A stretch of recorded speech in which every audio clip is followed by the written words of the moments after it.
Everyone, Gopal sir फिर से आप सबका स्वागत करता हूं आपके अपने favourite study channel Dronacharya academy पर। आपको जैसा कि याद होगा, इंग्लिश के इस सेशन में हम लोग आर्टिकल द का यूज पढ़ रहे थे। आज के इस क्लास के दौरान स्टूडेंट्स को वॉइस में कुछ इशू आ रही थी, जिसके कारण मैं आज लाइव की जगह आपको रिकॉर्डेड वीडियो प्रोवाइड करा रहा हूं ताकि आप क्लास को कर पाए। तो जहां तक मुझे याद है, पिछले क्लास में मैंने आपको आखिर में ये बताया था, कंपैरेटिव डिग्री से अगर कोई वाक्य शुरू हो रहा हो और दूसरे क्लॉज में भी कंपैरेटिव डिग्री आ रहा हो, तो ऐसी स्थिति होने पर दोनों ही मर्तबा कंपैरेटिव डिग्री के साथ द लगाते हैं, है ना। आपको याद होगा, the older I get the happier I am. जितना ज्यादा मैं बूढ़ा होता हूं उतना ही ज्यादा मैं खुश होते जा रहा हूं। या फिर द हायर यू गो, जितना ऊपर आप जाते हैं, द कूलर यू फील या द कूलर इट इज, उतना ही ज्यादा ठंड होता है। The more you think the more you know. समझाते हुए मैंने कहा था कि अगर किसी क्लॉज के प्रारंभ में कंपैरेटिव आए और दूसरा क्लॉज भी कंपैरेटिव से शुरू हो, तो ऐसी स्थिति में दोनों ही बार आपको कंपैरेटिव डिग्री के पहले द लगाना होगा, जो कि आप लगाए तो सही होगा। आगे देखना, the is used before comparative degree if it is followed by of the to. मतलब ये है कि द का प्रयोग आप कंपैरेटिव डिग्री के बाद ऑफ द टू अगर दिख गया ना, देन रहता है। जनरली कंपैरेटिव डिग्री के बाद आप यहां देखो क्या आता है, देन आता है। लेकिन मैं कह रहा हूं कि अगर कंपैरेटिव डिग्री के बाद तुलना करने के लिए देन नहीं, ऑफ द टू दिखाई दे गया, ऑफ द टू शब्द का प्रयोग हो गया, तो ऐसे में कंपैरेटिव डिग्री के पहले द का प्रयोग करना होगा। यानी अगर आप लिखते हो better of the two singers, तो आप बेटर यानी कंपैरेटिव डिग्री के बाद ऑफ द टू लगाते हो। तो कंपैरेटिव डिग्री के बाद अगर ऑफ द टू आएगा तो कंपैरेटिव डिग्री के पहले द आएगा। मतलब हुआ C is the better of the two singers, इसका ये मतलब हुआ। करे Rajan is the taller of the two boys, तो टॉलर कंपैरेटिव है, इसके बाद ऑफ द टू आया है, इसीलिए कंपैरेटिव के पहले द लगाना होगा। मतलब कंपैरेटिव के बाद अगर ऑफ द टू आए तो कंपैरेटिव के पहले द आएगा। सरल है ना। This is the easier of the two questions. दो प्रश्नों में से ये आसान है। यहाँ कंपैरेटिव के बाद ऑफ द टू आया है, इसीलिए कंपैरेटिव के पहले द लगाना पड़ेगा, द लगाना पड़ा है। तो आई थिंक आप समझ रहे हैं कि अगर कंपैरेटिव डिग्री के बाद ऑफ द टू आए तब द लगाना है, नहीं तो क्या करना है, नहीं तो मैं सुनो, अगर कंपैरेटिव डिग्री के बाद देन आए तो कोई आर्टिकल नहीं लगाना है। कोई आर्टिकल मत लगाना, देन आएगा तब। द कब लगाना है, जब ऑफ द टू आएगा। Mumbai is busier than Kolkata. देखो कंपैरेटिव के बाद बाबू यहां देन आ रहा है, या दिस कार इज या the car is safer than the bike, यहां भी कंपैरेटिव के बाद देन आ रहा है, इसीलिए इधर कंपैरेटिव के पहले कोई आर्टिकल नहीं लगाना है। तो कंपैरेटिव डिग्री के लिए आर्टिकल तब लगाते हैं जब उसके बाद ऑफ द टू आता है। अगर कंपैरेटिव के बाद देन आए तो यहाँ कोई आर्टिकल नहीं लगाना है। समझ गए बच्चों? आई होप समझ गए। आगे देखो, इसके बाद एक मामला ये बनता है कि कंपैरेटिव डिग्री के बाद देन आए तो आए, लेकिन साथ में अगर comparative degree is followed by a singular countable noun, comparative degree अकेले नहीं आए बल्कि साथ में एक नाउन को लेके आए, सिंगुलर काउंटेबल नाउन, तो वहां पर डिग्री के लिए नहीं, इस नाउन के लिए आपको एन लगाना होता है। आप तो जानते ही हैं कि अगर कोई सिंगुलर काउंटेबल नाउन चर्चा में आए तो उसे आर्टिकल यही होता है। तो कंपैरेटिव डिग्री अगर नाउन के साथ चर्चा में आया है तो एन लगेगा। जैसे ही is better singer than you, यहाँ योर्स नहीं मानो यू है, वह तुमसे ज्यादा अच्छा सिंगर है। इस केस में बेटर के बाद चूंकि नाउन आया है, इसीलिए बेटर के पहले ए लगा है इस नाउन के लिए। ये मत समझना एडजेक्टिव के लिए। This is an older tree than that, older के बाद नाउन आया है, इसीलिए ओल्डर के पहले एन लगा हुआ है। आया बात समझ में? इसीलिए ओल्डर के पहले एन लगा हुआ है। आगे समझना, profession indicating words used after proper nouns, यानी पेशा बताने वाले शब्द जो कि प्रोपर नाउन के बाद आएंगे या आते हैं। तो पेशा बताने वाले शब्द जो proper after proper nouns in appositions in as noun in appositions. तो पेशा बताने वाले नाउन का प्रयोग, कॉमन नाउन का प्रयोग प्रोपर नाउन के साथ केस इन अपोजिशन के तरह किया गया। केस इन अपोजिशन मतलब एक ही नाउन के लिए आने वाला दूसरे नाउन को केस इन अपोजिशन कहते हैं। जैसे माई फ्रेंड राहुल, मेरे मित्र राहुल।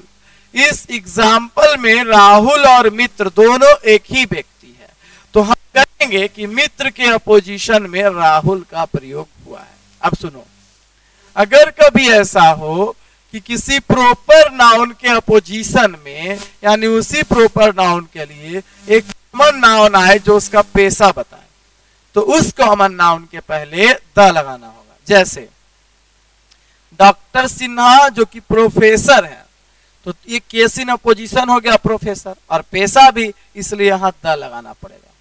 मंजीत जो कि सिंगर है, मंजीत प्रोपर नाउन हो गया, सिंगर कॉमन नाउन जो मंजीत के बारे में ही बता रहा है, इसीलिए यहां पर द लगाना होगा। ऋतिक प्रोपर नाउन हो गया, और Hrithik the actor, actor Hrithik के बारे में ही बता रहा है, इसीलिए एक्टर के पहले आपको द लगाना पड़ेगा। आई बात समझ में? अब समझो कि अगर प्रोपर नाउन के लिए ही कॉमन नाउन आया हो और उसी का पेशा बता रहा हो, तो इस केस में तुम्हें कॉमन नाउन के पहले द लगाना पड़ेगा। आई बात समझ में? चलो आगे चलते हैं। रूल नंबर 40 कहता है कि अगर किसी नाउन को खास बनाया गया हो, पार्टिकुलराइज किया गया हो, इफ अ नाउन इज पार्टिकुलराइज्ड, अगर किसी नाउन को खास बनाया जाता है, कैसे? प्रीपोजिशन से फ्रेज बना के, यानी एक प्रीपोजिशनल फ्रेज बना के या किसी क्लाउज का यूज करके, तो ऐसे में उस नाउन को हम आर्टिकल द देंगे। बेहतर समझने के लिए एग्जांपल बताते हैं तुम्हें, सुनो।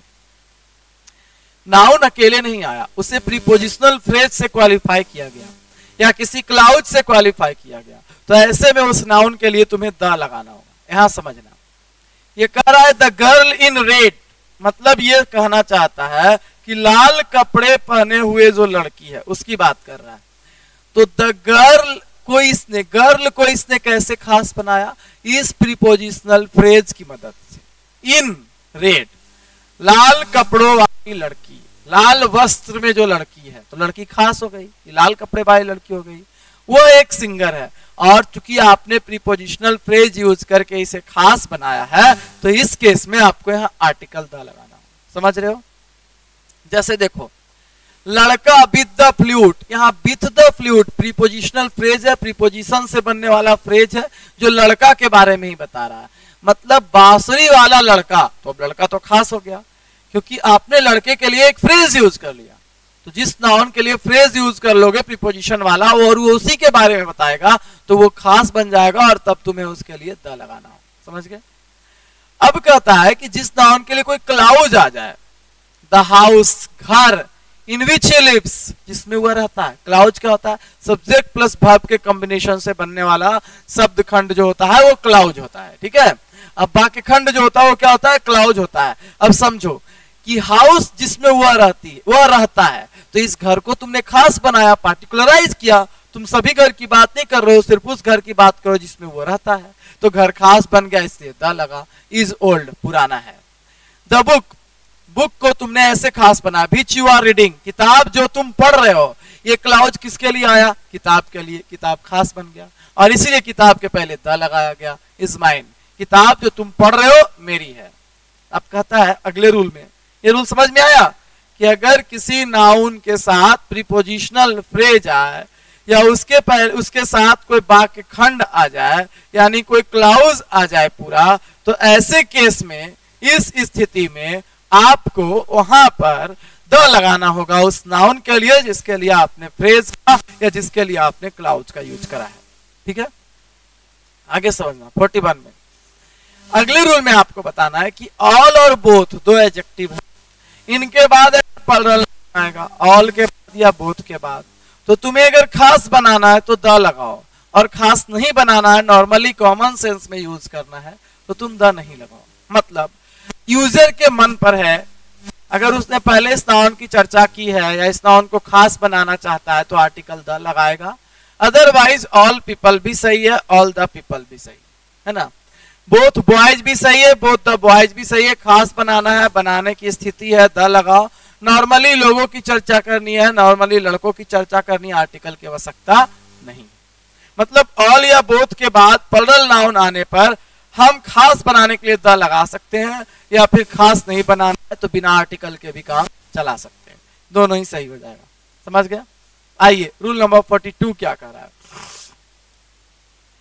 रूल नंबर 42 में मैं आपको सिखाना चाहता हूं, बताना चाहता हूं कि all is when followed by N uncountable noun. इस बात पर ध्यान देना, ये समझ तुम कि ऑल के बाद जब अनकाउंटेबल नाउन आता है, प्लरल नहीं, अनकाउंटेबल नहीं गिनने वाला नाउन जब आता है, इस केस में आपको ऑल के साथ द का यूज करना पड़ेगा नाउन के लिए। तो ऑल जब प्लरल के लिए आए तो आप पर छोड़ दिए, आप खास बनाओ तो लगा लो, नहीं बनाओ तो मतलब। पर जब आप कहते हो ऑल नॉलेज, तो ऑल नॉलेज मत कहो, ऑल द नॉलेज कहो। अनकाउंटेबल नाउन ला रहे हो ऑल के साथ तो यहां पर आर्टिकल लगा लो। कौन सा आर्टिकल? द। अगर तुम ऑल वाटर कहने वाले हो तो वाटर अनकाउंटेबल नाउन है, इस केस में द लगाना होगा। प्लरल होता तो नहीं भी लगाते तो सही, लगाते तो भी सही। अगर ऑल मनी कह रहे हो तो मनी अनकाउंटेबल नाउन है, इस केस में तुम्हें यहां द लगाना पड़ेगा। आगे समझ में? आगे देखो, कहता है the is used in following idioms. ये काफी आसान और सस्ता सा रूल है, सिर्फ पढ़ो, याद करो, रिवाइज करो, सीखना नहीं समझना है। इसमें से कि कुछ मुहावरे हैं, मुहावरा मतलब फिक्स एक्सप्रेशन है, कुछ ऐसा फिक्स एक्सप्रेशन है जिसको यूज करते समय द लगता ही है, द लगाना ही है, द लगेगा ही। जैसे हम अगर कहते हैं दाईं ओर, या अगर हम कहते हैं तो कहेंगे आई एम इन राइट, नहीं कहना होगा I am in the right, मैं सही हूं। तो इन द राइट एक फ्रेज है जिसमें द लगता है। अगर हम कहना चाहते हैं तुम गलत हो तो हम कहेंगे you are in the wrong. Directly बोल सकते हैं यू आर रॉन्ग, लेकिन अगर इस फ्रेज में यूज करना है तुम्हें तो द लगाकर यूज करोगे, you are in the right, you are in the wrong, इस टाइप से। अगर आप दाईं ओर मुड़ रहे हैं तो आप बोलेंगे टर्न टू द राइट। अगर आप बाईं ओर मुड़ रहे हैं आप बोलेंगे टर्न टू द लेफ्ट, यानी यहां पर फिक्स है, लगेगा डायरेक्शन बताते समय। उसी तरह से एक इडियम है पूरा, कुल मिलाकर। तो जब आपको बोलना होगा कुल मिलाकर, ऑल टुगेदर, तो उसके लिए जो फिक्स एक्सप्रेशन है, जो फिक्स फ्रेज है बना हुआ, वो फिक्स फ्रेज है ऑन द होल। तो उसके लिए आप ऑन द होल का यूज करिएगा, ऑन द होल आ जाएगा, उसके लिए सही हो जाएगा। आगे समझना कि ऐसे और भी फ्रेजेस हैं, ऐसा नहीं है कि जो आपने अभी देखा सिर्फ उतने ही फ्रेज हैं, ऐसे और भी फ्रेजेस हैं, और अब हम उन फ्रेजेस को भी दिखाने जा रहे हैं। तो इसका लिंक भी आपको टेलीग्राम में मिल जाएगा, इसका हमने पूरा शेयर कर दिया है पीडीएफ फाइल, और इसके साथ साथ आपको यहां से स्क्रीनशॉट लेकर भी मिल जाएगा, दोनों जगह आपको मिल जाएगा। फिर आप आगे देखो, इधर और भी कुछ ऐसे फ्रेजेस हैं अभी इसी रूल में जिसमें कि द लगता है।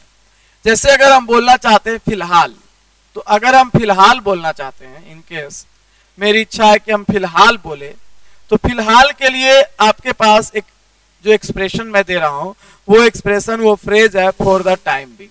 फॉर द टाइम बिंग में द का लगना पक्का है, आपको याद रखना पड़ेगा कि फॉर द टाइम बिंग होता है। जैसे और इडियम याद रखते हो, ये इडियम भी याद रखो, ऑल टाइम या ऑल द टाइम, ठीक है, ये दोनों ही सही होते हैं। क्योंकि अनकाउंटेबल नाउन है, और टाइम के बारे में बता दूं, all the time uncountable noun है, द लेगा, बेहतर है कि द लगाएंगे। उसी तरह से एक मुहावरा है ठीक समय पर, 7 बजे बोले तो ठीक 7 बजे, तो इसको बोलेंगे ठीक समय पर।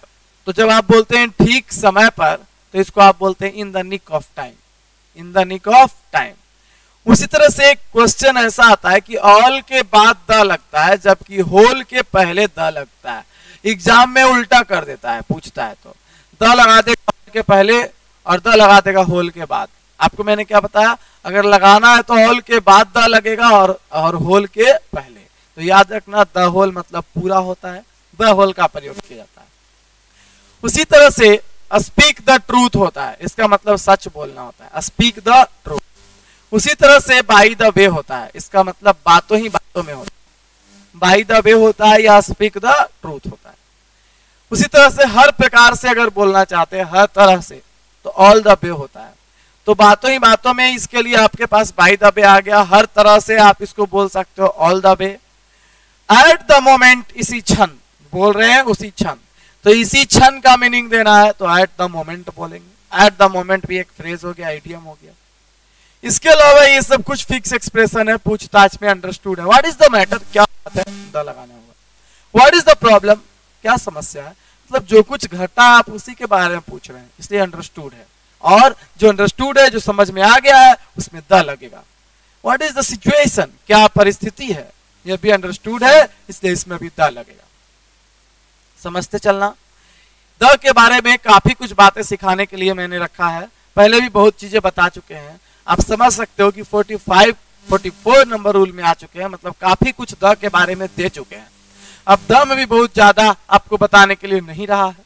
जल्दी हम लोग अगले क्लास में इसके बाद ओमिशन ऑफ आर्टिकल सीखेंगे और फिर आर्टिकल की प्रैक्टिस करेंगे, सारे सवाल बनेंगे, है ना। देखना, when a proper noun is particularized while comparison, जब किसी प्रॉपर नाउन को तुलना करते समय खास बनाया जाता है तो इसके साथ आर्टिकल द लगता है। अगर हम बोलेंगे कालिदास इज ए शेक्सपियर तो सही होगा, पहले ए में पढ़ाया था, लेकिन यहां पर आपने कहा Shakespeare of India, Kalidas Bharat के शेक्सपियर है, मतलब Kalidas proper noun, Shakespeare proper noun, दोनों को आर्टिकल नहीं मिलता, लेकिन आपने शेक्सपियर को बना दिया खास इंडिया से जोड़कर कि भारत के शेक्सपियर हैं, इसलिए द लगा। उसी तरह समझना, Kashmir is the Switzerland of India, Switzerland of India कर रहे हैं, मतलब स्विट्जरलैंड ऑफ इंडिया में आपने स्विट्जरलैंड को खास बना दिया। और यही रीजन है कि आप इसको नॉर्मल स्विट्जरलैंड ना बोलो, कश्मीर भारत का स्विट्जरलैंड। तो जब आप कश्मीर को इस केस में खास बना रहे हो, स्विट्जरलैंड को जब आप खास बना रहे हो, तो इस केस में आपको ख्याल रखना चाहिए था कि यहाँ पर डिफिनिट आर्टिकल कौन सा यूज हो, द यूज हो, तब ये सही होगा। तो आप जब प्रॉपर नाउन को इस प्रकार से पार्टिकुलराइज करते हैं तो वहां द का यूज करा जाता है। फिर आप बोलते हो Bhabha is the Einstein of India, Bhabha Bharat के आइंस्टीन है, तो भाभा का कंपैरिजन आपने आइंस्टीन से किया था, ए आर्टिकल से काम चल जाता, लेकिन आपने कह दिया आइंस्टीन ऑफ इंडिया, इसको खास बना दिया, इसलिए यहां द लगाना। सुनने से, बार बार पढ़ने से, रिवीजन से article is such an easy chapter कि दिमाग में सेट हो जाए। आगे देखना, अगर किसी का सरनेम मिला, ठाकुर मिला, कुमार मिला, सिन्हा मिला, मल्होत्रा मिला, ना मिला, ऐसा कोई सरनेम मिला, टाइटल नेम जो पीछे लगाते हैं हम लोग, जैसे रोहित कुमार, तो कुमार सरनेम हो गया। तो इसी तरह से तेंदुलकर सरनेम हो गया, गांगुली सरनेम हो गया। तो अगर आप कहना चाहते हो कि हम सरनेम से पूरे परिवार का बोध कराएंगे, अगर आप दर्शाना चाहते हो पूरे परिवार को सरनेम से, तो फिर सरनेम के पीछे यस लगाओ और आगे द लगाओ। मतलब ठाकुर परिवार कहना है तो द ठाकुर्स होगा, वर्मा परिवार कहना है तो द वर्माज होगा, गुप्त परिवार कहना है, गुप्ता परिवार कहना है तो द गुप्ताज होगा, कुमार परिवार कहना है द कुमार्स होगा। समझ में आ गई बात। तो जो भी आपका सरनेम है उससे अगर पूरे परिवार का बोध कराना है तो दो स्टेप लेना, पहला उसके पीछे यस जोड़ना और दूसरा वहां डिफिनिट आर्टिकल द लगाना, तब जाके ये आपका पूरा परिवार का बोध कराएगा। चलते हैं आगे अगले रूल पे, यानी रूल नंबर 46 में हम आपका द को सिखाने के लिए चल रहे हैं। तो आइए रूल नंबर 46 में क्या सीखना है, देखिए, is used to denote rate. Rate का मतलब होता है दर। जैसे हम बोलते हैं चीनी किलो के हिसाब से बिकती है, पेट्रोल लीटर के हिसाब से बिकता है, कपड़ा मीटर के हिसाब से बिकता है। तो ये जो हिसाब से, केला दर्जन के हिसाब से बिकता है, ये जो हिसाब से आप बोलते हो ना, इसी के लिए द लगता है। और यहाँ प्रीपोजिशन बाई का यूज होता है। जैसे देखो, bananas are sold by the dozen, bananas को दर्जन के हिसाब से बेचा जाता है, इसी प्रकार दर बताना होगा बाई के साथ, तो आप वहां आर्टिकल द लगाना नहीं भूलिएगा। उसी तरह से अगर आप बोलते हो चीनी किलो के हिसाब से बिकती है, तो sugar is sold by the KG, ठीक है, या बाई द किलो। इसका मतलब हुआ चीनी किलो के हिसाब से बिकती है, तो बाई के साथ अगर कोई दर आ जाएगा तो वहां पर आर्टिकल द लगाना पड़ेगा। बाई के साथ अगर कोई दर आ जाएगा, मीटर, लीटर, किलो, ऐसा कुछ आ जाएगा, तो वहां द लगाना पड़ेगा। Petrol is sold by the litre, petrol बिकता है लीटर के हिसाब से। सोना is gold is sold by the gram, सोना बिकता है ग्राम के हिसाब से। ऐसा कुछ कहते हुए जब आपके हिसाब से या के दर से बोलते हैं, तो उस जगह पर आप जो आर्टिकल लगाते हैं वो डिफिनिट आर्टिकल द होता है, यानी आपको द लगाना पड़ता है। आगे समझना। अगर रूल नंबर 47 में मैं आपको ले आऊं, तो आपको बताना चाहूंगा कि कुछ ऐसे नाम है, कुछ ऐसे प्रॉपर नाउन्स हैं जो देश के नाम है, जगह के नाम है, स्थान के नाम है, उनकी कुछ खासियत है। खासियत क्या है?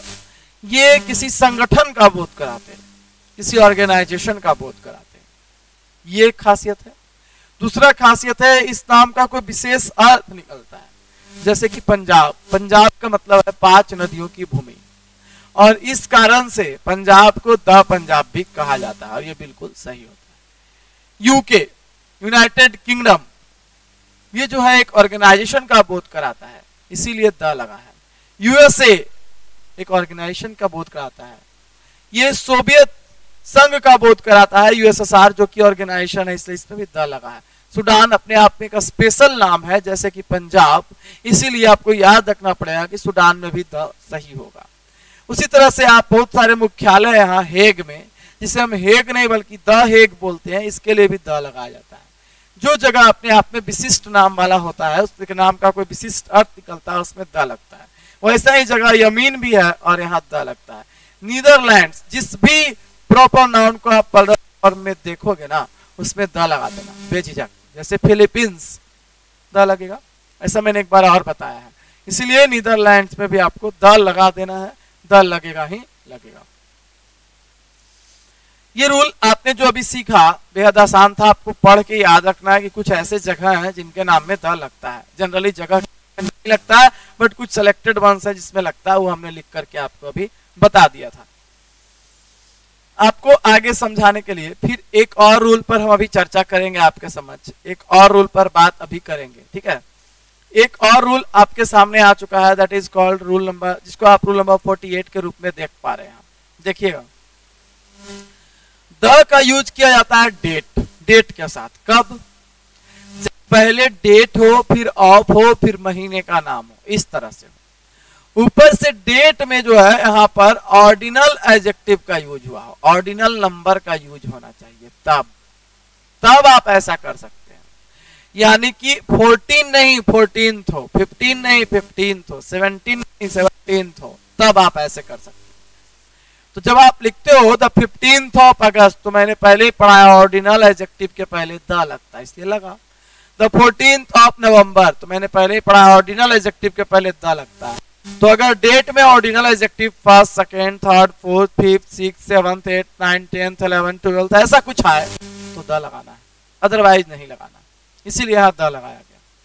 रूल नंबर 49 में देखना, अगर प्रॉपर नाउन के साथ एक एडजेक्टिव आ जाए, प्रॉपर नाउन के साथ कौन आ जाए? एक एडजेक्टिव, तो प्रॉपर नाउन मेरे नाम में, आपके नाम में या किसी महान से महान व्यक्ति के नाम में आर्टिकल नहीं लगता है, द नहीं लगता है। लेकिन अगर इनके साथ एक एडजेक्टिव आ जाए तो द लगाना होगा, द लगाना पड़ेगा। नेहरू, नेहरू में नहीं लगता, लेकिन आपने बोल दिया अमर नेहरू, इमोर्टल नेहरू, यहाँ आपने एडजेक्टिव लगा दिया, इसीलिए द लगाना पड़ा। बीरबल में द नहीं लगता, आपने इसलिए वाइज लगा लिया, द वाइज बीरबल, इसीलिए द लगा। अलेक्जेंडर में भी द नहीं लगता, पर अलेक्जेंडर के लिए आपने एक एडजेक्टिव लगा लिया, ग्रेट, इसी के कारण यहाँ द लगा, द ग्रेट अलेक्जेंडर। नेपोलियन में भी नहीं लगता, पर इसके लिए आपने एक एडजेक्टिव चुन लिया, फेमस, द फेमस नेपोलियन, इसीलिए यहाँ द लगा। अशोका में भी नहीं लगता, पर अशोका के लिए भी आप एक एडजेक्टिव ले आए, द ग्रेट अशोका। समझ गए बात को? अगर किसी प्रॉपर नाउन के साथ आप एडजेक्टिव की चर्चा करने लगते हैं, तो उस प्रॉपर नाउन में डेफिनिट आर्टिकल द का यूज करना पड़ता है, करना होता है, तभी जाके वो सही होता है। मेरे तरफ से द का द इंड हो गया है, और अब द के और जो कुछ छिटपुट, द के और जो कुछ हल्के फुल्के प्रयोग हैं जो आप अभी नहीं जान पाए हैं, वो आप अभी जान भी नहीं पाएंगे, उनकी चर्चा हम अब अगले टॉपिक में करेंगे। अगला टॉपिक आपके इस आर्टिकल वाले क्लास में 2 दिन या 3 दिन के लिए जो शुरू होगा वो टॉपिक होगा नो आर्टिकल। तो मिलते हैं फिर अगले क्लास में नए जोश के साथ, नई तैयारी के साथ, नए टॉपिक के साथ। टॉपिक है नो आर्टिकल।